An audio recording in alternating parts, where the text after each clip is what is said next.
Hi, Catherine here from Circle Art Designs. Today we will be working on the first project of the April Bargain Bead Box. This will be a Rose Quartz and Peridot knotted infinity necklace. Before we get started, I want to let you know that you will need, in addition to the things I'm going to tell you about, a blunt end needle. You use this in cross stitch, and you will need this for the teeny tiny little knots we will be making when we do this piece. If you don't have a blunt end needle, a sturdy sewing needle will work.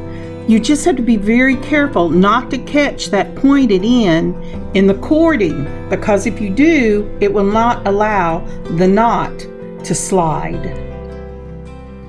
And now let's gather up our materials. They will also be in this description box below. So for our bargain bead box, we will be using an 8mm rose quartz round bead. Now don't let the color in the package fool you. It looks that brilliant pink because of the cord it's on. If you want that color pink, you have to use that color cord. We will pair that with the Peridot gemstone chip beads from the bargain bead box. I love these colors together.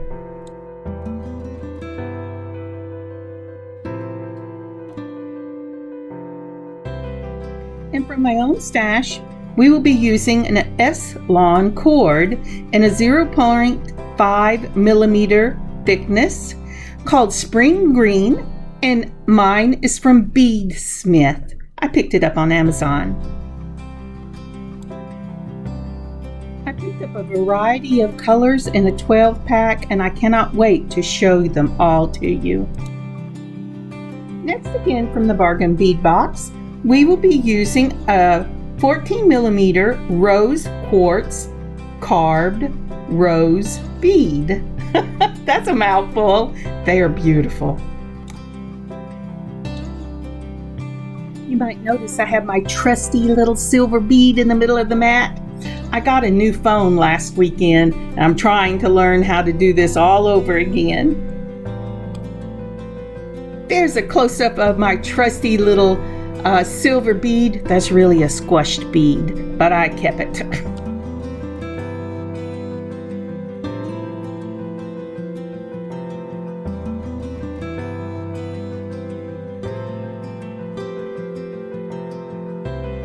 For my own stash, I will be using an 8/0 silver seed bead in bright silver, and this is one of the check glass seed beads. And to add to the flower motif of this piece, I'm adding these little daisy double-sided charms.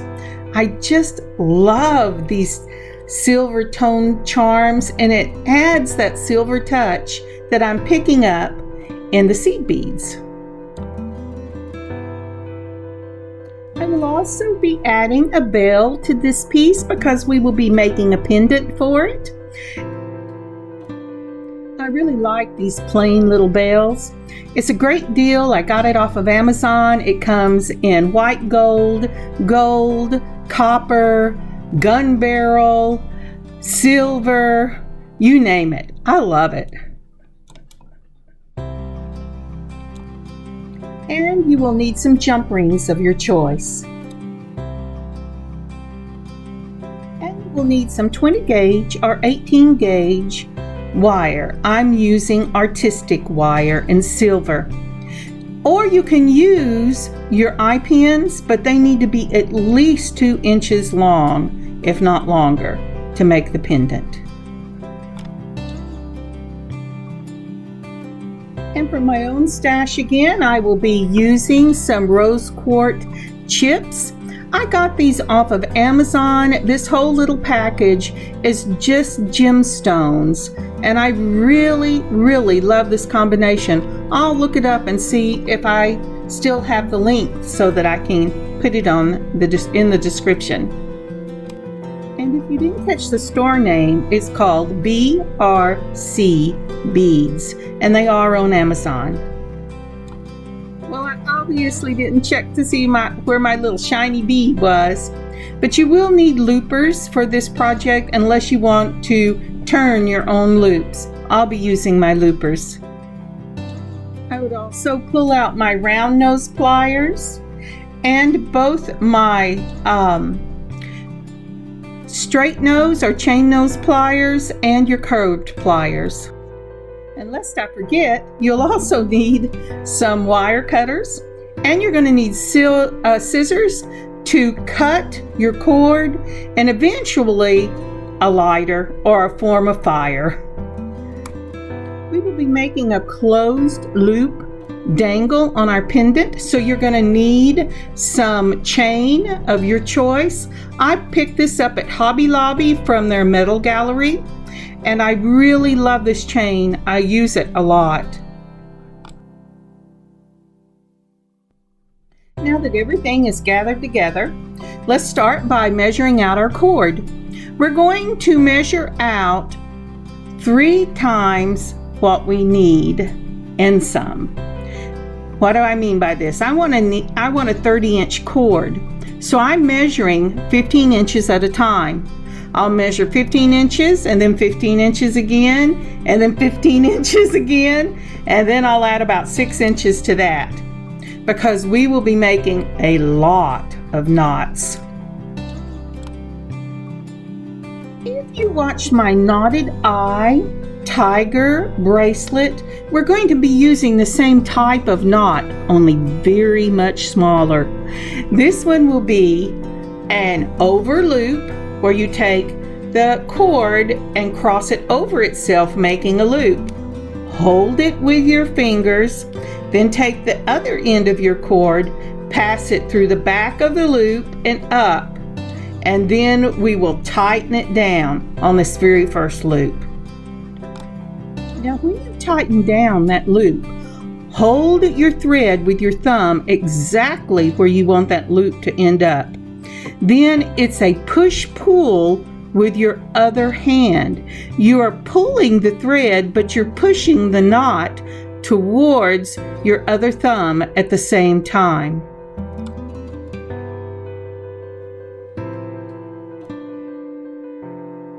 And there you have it. 1 knot down, a lot more to go, but it's really worth it in the end. It's beautiful. Okay, and did you notice how I flipped tiger eye, tiger? Oh my, it must be time for me to stand up. We will start and end each section with a seed bead. That is so those big old 8mm beads do not eat our knots, because those knots will go right through those beads. So our first component will be a seed bead, a peridot chip, one of the 8mm beads, a peridot chip, and a seed bead, and then we'll be ready to tie our knot. I have to tell you, hitting that teeny little hole in that little chip is really hard to find. I have my strongest magnifiers on and my glasses, and I'm still looking for that hole. Isn't that lovely? It reminds me of a flower bud and new green leaves. Now I just need to add the seed bead so we can make the knot. So we're going to cross the cord over itself, making a loop. Take the other end of your cord, pass it through the back of that loop, and now we're going to put the loop down on the mat. Take our cross stitch needle and snug it right up against the seed bead, and using our fingers the same way, push and pull the knot towards that needle. Now my seed bead tried to jump into that knot circle. Make sure you pull it out and snug it back up against the bead. Then the end of the needle goes into the knot circle and then pushes up against the seed bead. And then you're going to push pull with your other hand.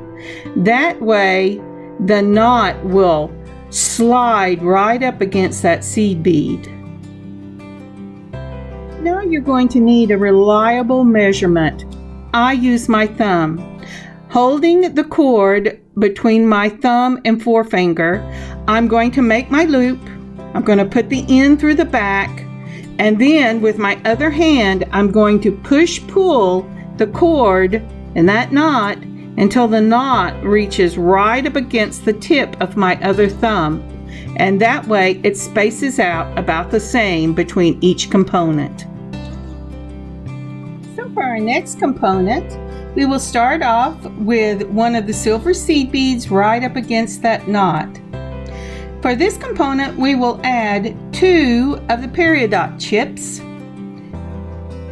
and then we will add 3 of the Rose Quartz chips, followed by 2 of the Peridot, and another silver seed bead. And we'll be ready to tie the knot to finish this component. I would like to say there's an easy way to hit that hole in that little green chip, but I haven't found it yet. So bear with me. Once we get the pattern down, I'll speed this up a bit. So we've got our green Peridot on, and now we're going to follow that with 3 of the Rose Quartz. They're a larger chip, and I have to say that hole is much easier to hit. If you've watched me for any length of time, you know my downfall is having to make everything exactly the same. So being random with these chips is kind of hard for me, but I am persevering. And now we're back to our green Peridot, or however you say that word, and we're going to put 2 of those on, followed by a seed bead. And yes, I'm still looking for the hole. You know, when I did the other side of the necklace, I placed the light slightly different, and when I did, I could see the skin of my finger through one of the sides of that little bitty chip, and it made it easier to hit the hole. But this first side is a hit or miss.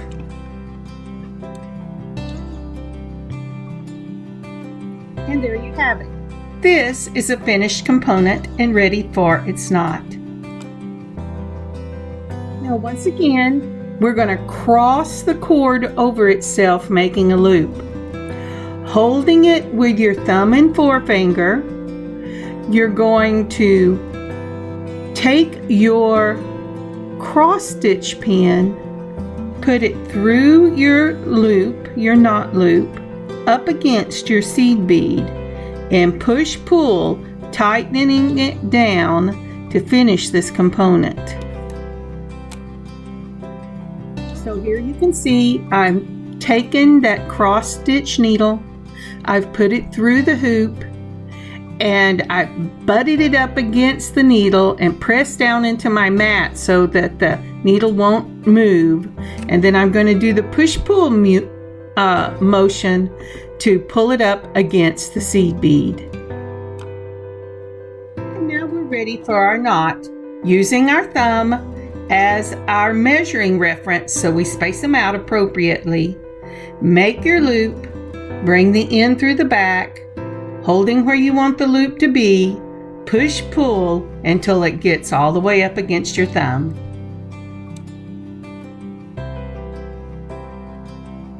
So our next step is to repeat component 1.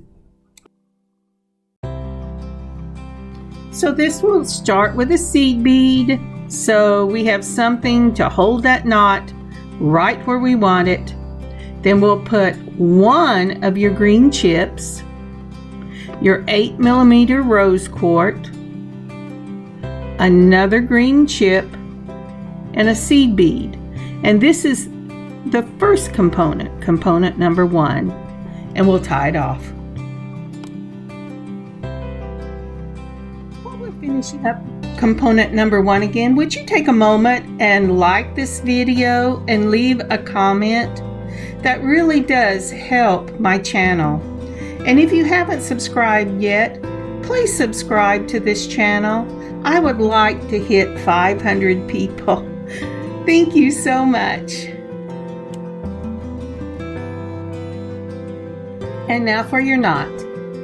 Wrap your cord around across itself, make a loop, put the end through the back, lay it down on your mat.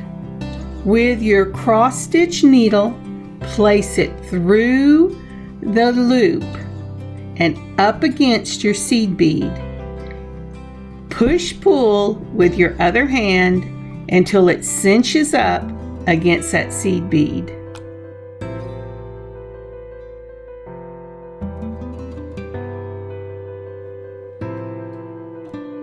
And there you have it. Isn't that cool? So far we've done component 1 with the large 8mm, component 2 with your chips, component 1 again, but now we're going to add component 3, and this will be my daisy charm beads. So for component number 3, we're going to make our knot. We're going to put a seed bead, our daisy charm bead, and a seed bead, and make a knot. I find I really like the way these daisy charms break up the different components and complete the set. But you know, they're not necessarily needed. If you don't have anything like this, don't worry about it. Just pick up with component number 2. And there you have it. Seed bead, charm, seed bead. And we're ready to tie our knot. Just like before, we are going to loop around the cord, come in from the back. Using our cross stitch needle, we're going to put that through the loop. Put it right up against the seed bead, push down on your mat to keep it in place, and push pull with your other hand till you get it cinched up. The push pull technique takes a little bit to learn, but we have lots of practice in this necklace. And there you go. So we have component 1, component 2, component 1, and component 3. We're going to continue this pattern till we get to the middle of our piece. So depending on how long you want this necklace, the first side, which I'm doing 15 inches, will have a different number of components. So how about I meet you back here when you get to the middle of your necklace.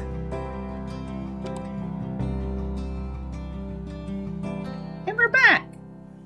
Okay, doesn't that look lovely? This is going to be such a beautiful piece. Now I'm laying out my piece and folding it over so that the ends meet, and I can see exactly where the center of this necklace should hang. Then I'm going to go about 1/4 of an inch to 1/2 an inch on either side of that center and make a little knot. Well, first I'm going to start with just the knot on the side I've got beaded. Now for my center of the necklace, I am going to use component 3, which is the daisy. If you're not using charms, you can use component 1 or component 2. I would probably go with component 1, but that's really up to you. This will be a daisy component, another thumb width, and a daisy component. And before we put that second daisy component on, we're going to slide on our bell, because the kind of necklace this is, if you wait to put that bell on till you've got it all finished, it will not fit. I guarantee it. So we've just made the knot for the center of our necklace. well, to the right or left, depending on which you beaded on, of our necklace. And we'll be putting a seed bead, a daisy, a seed bead, and another knot. I bet you've had lots of practice on that knot by now. Is it getting easier for you to not do the knots? I hope so. Now, once you have your knot in place and it's snugged up against that component 3, then you need to make the choice of how much space you want your bell to slide up and down on. I went ahead and put the same width between the 2 daisies because you're going to repeat that daisy and then start the pattern back up the other side. But the choice is really yours. Now this knot was really giving me a lot of trouble. And in the end, you'll notice that it slipped at the last minute and it didn't get close enough. I can either take it out or I can incorporate that teeny little knot in the next teeny little knot and get it closer to the bead. It's really up to you. You can't do that if your cord is very much wider, but you can when you're using this L-long cord.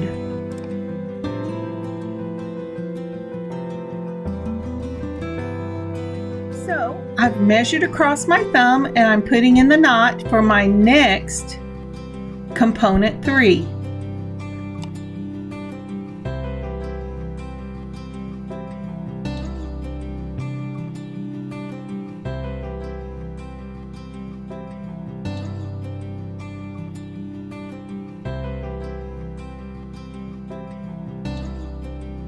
Once I have it on, I'm going to go ahead and make my knot, and I will be doing the same process where you cross over the cord with the loop, go in from the back, lay it down, put your cross stitch needle through it, snugging it up against the seed bead, and pull push till you get it cinched down.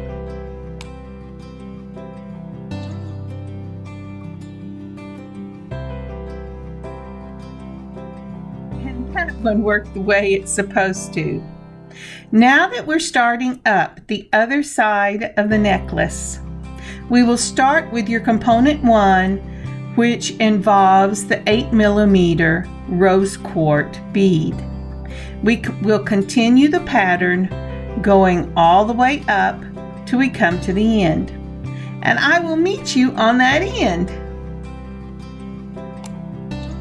Now we're ready to tie the knot. I did not leave myself enough string because I did not do what I asked you to do, but I only did 3 links. That's why when I gave you instructions, I said 3 and then a little. I will have to use my pliers to get these pieces through, but it is possible. You're making the same loop that you've done before, only you're using 2 strands instead of 1 strand and cinching it down.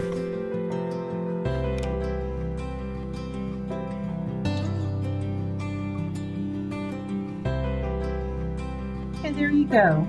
Now the knot will not show on this necklace because of the way it has been positioned for the pendant. It will be in the back of your neck.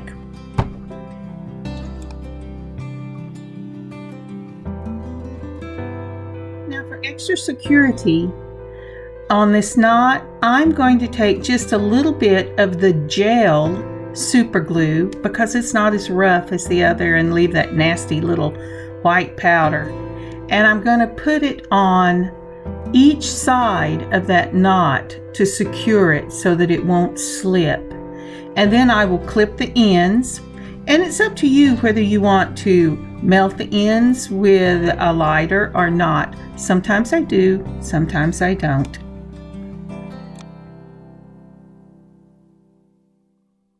So because I'm using the gel, I will need to set this to one side and let it dry for a while. I always get in a hurry and I usually get it stuck on my fingers, but I'm gonna let it set so it can dry. And while it's drying, it's time for us to start our pendant. You're going to need your loopers or your straight nose pliers if you want to make your loops yourself. If you have an opportunity to add loopers to your stash of tools, I highly recommend it. I have two different sizes, the small and then the next size up. I want to get the large too. I really enjoy using them and it really brings consistency to the loop.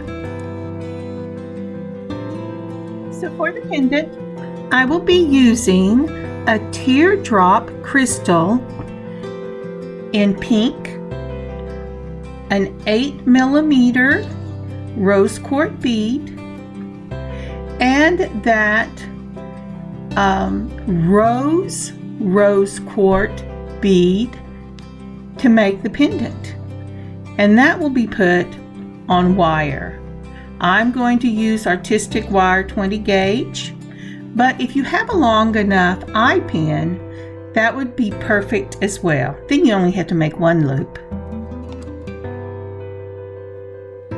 Along with this, I will be putting the peridot chips on either side of that 8mm bead. I really like the way it is reminiscent of leaves and a flower bud, and I want to carry this theme through. Now if you're using wire, give yourself a nice length of wire. I would use at least 4 inches, because if you're using a looper, you're going to need a little extra on either end. And straighten that wire out and we'll be ready to string it. I've placed one end of my wire across the looper, and there's a little hole on that far side, on the right side of the screen, and you're going to place just the end into that little hole. And once that's done, you're just going to mash your handles together and it will make the loop for you. It's just a matter of taking your straight nose pliers and closing the loop up so that nothing can get away from you. Now, project note. I used a 20 gauge wire. That's the smallest I would go. I would probably do an 18-inch as long as the peridot chips would go through it. If I was doing it again, I didn't have any, because it has a tendency to bend, at least if you have a tummy bulge, and I have a tummy bulge. Or just make your necklace shorter, and that way you don't have to worry about the little bend where your tummy sticks up a little bit.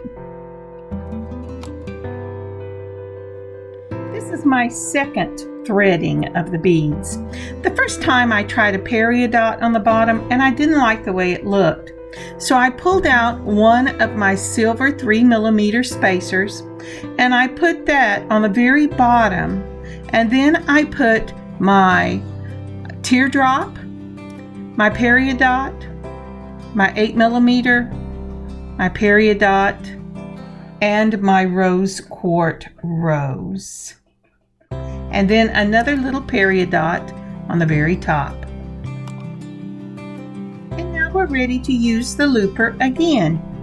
Same as the first time, you're going to run that wire through the looper, across the looper and through into the little hole, and snug up your last bead, whether it's one of the little chips or a different bead cap, right up against the edge of that looper so you get a nice tight loop on it, and mash the handles together and you'll have your loop.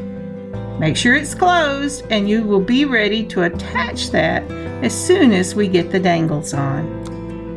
Okay, I pulled out my chain and decided how long I wanted my dangle to be. I wanted my dangle to run about 2.5 inches. So I am going to cut a 5-inch length of chain. I'm going to lay it out after I get the first one measured, and I'm going to cut 2 more the same length using my wire cutters. The reason I do this is because I want to use closed loop dangles, and you'll see what I mean. I really like closed loop dangles because I think it gives it a little more weight on the swing, and it makes the movement flow a little better, and they're not always going every direction. Now you'll notice that I'm kind of eyeballing this, and I'm okay with that. But to be really accurate, you will need to count every link in that chain so that you get the same amount on each one. But if I'm off 1 or 2 little links, it's okay with me. That's up to you. So I am using the smallest jump ring that I think will accommodate all of my chains. This will be 6 ends of the chain and still fit on the loop of my pendant. So to open my jump ring, I'm holding it between 2 straight nose pliers, doesn't matter what kind, with a little slit up, then twisting one wrist that will open the jump ring. Please don't pull it apart. It distorts it. You'll never get it back together. And now I'm ready to add my links. So to make these closed loop dangles, you're going to put both ends of your chain onto your jump ring. First the right side and then the left, or go left and then right. Doesn't really matter. Just put them on and it will make a continuous loop on that jump ring. I just love the way these look. And depending on the length of them, there are endless possibilities of what you could do with these, especially at the bottom. Sometimes they just beg for charms or for beads, or they're just amazing. And I hope you enjoy making them.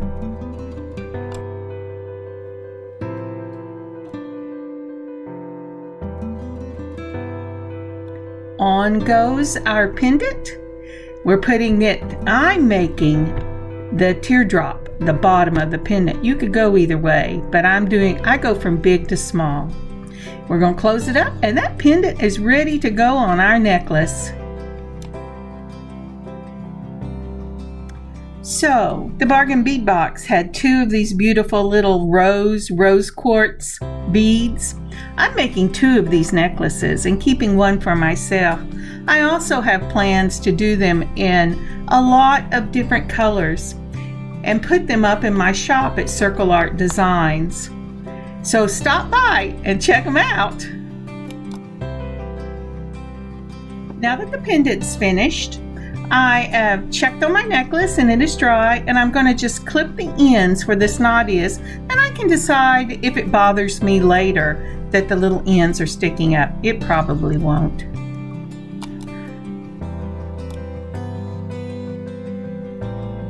So now all we have to do is put on our pendant. Since we already have the bell on, choose a jump ring of your choice.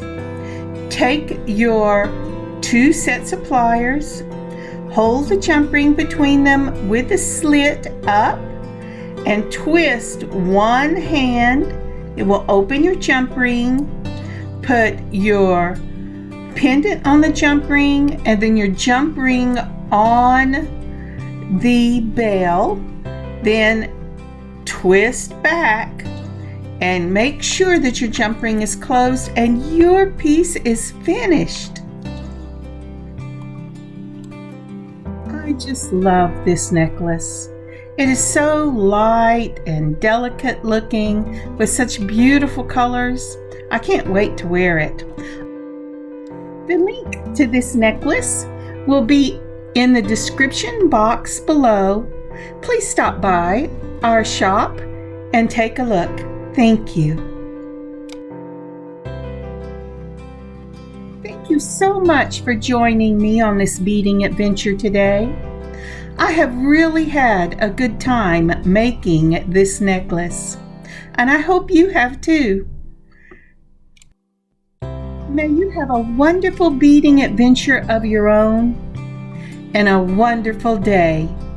Catherine, CircleArtDesigns.com